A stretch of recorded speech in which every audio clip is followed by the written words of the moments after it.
பட்டு பாய், good question. பல நூற்றாண்டுகளுக்கு முன்னாடி மக்கள் காட்டில் வாழ்ந்தாங்க. அப்போ அவங்கெல்லாம் பாதுகாப்பாக இருக்கிறதுக்கு ஷெல்டர் தேவைப்பட்டது. கேவில் தங்கினாங்க. அப்புறம் கொஞ்சம் கொஞ்சமாக அவங்கள சுற்றி இருக்கக்கூடிய மரங்களை பயன்படுத்தி வீடு கட்ட ஆரம்பித்தாங்க. காலப்போக்கில் சிவிலைசேஷன் டெவலப் ஆக ஆரம்பிச்சு ஒரு சிவிலைசேஷனுக்கு ஏற்ற மாதிரி ஒரு விதமான வீடுகள் கட்ட ஆரம்பித்தாங்க. ஃபர்ஸ்ட் மட் ஹவுஸ் கட்டினாங்க, அப்புறம் பாறைகளை யூஸ் பண்ணி ராக் ஹவுஸ் கட்டினாங்க, அப்புறம் பிரிக்ஸை கண்டுபிடிச்சாங்க, அப்புறம் பிரிக்ஸ் வச்சு வீடு கட்ட ஆரம்பித்தாங்க. இன்னைக்கு bricks, fly ash bricks, interlocking bricks, TMT rod, cement எல்லாம் பயன்படுத்தி மாடர்ன் ஹவுஸ் கட்ட ஆரம்பிச்சிட்டோம். இப்படிதான் வீடு உருவாச்சு. உனக்கு எதுக்கு ஜேசிபி ட்ரக்?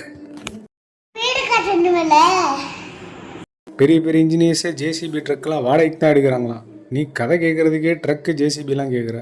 சும்மா கதை சொல்லாம காசு செலவு பண்ணிச்சா. நல்ல வேலை, கல்குவாரி மண்குவாரி லீஸுக்கு எடுத்து கொடுன்னு சொல்லாமல் போனான். Okay okay okay, time waste பண்ணாம சீக்கிரம் வா. விதுரானா சினியக்கா வந்த சீக்கிரம் ரெடி. நான் டோர் பண்ணிக்கோ, ஜலன் பண்ணிக்கோ, அப்ப சொல்லு.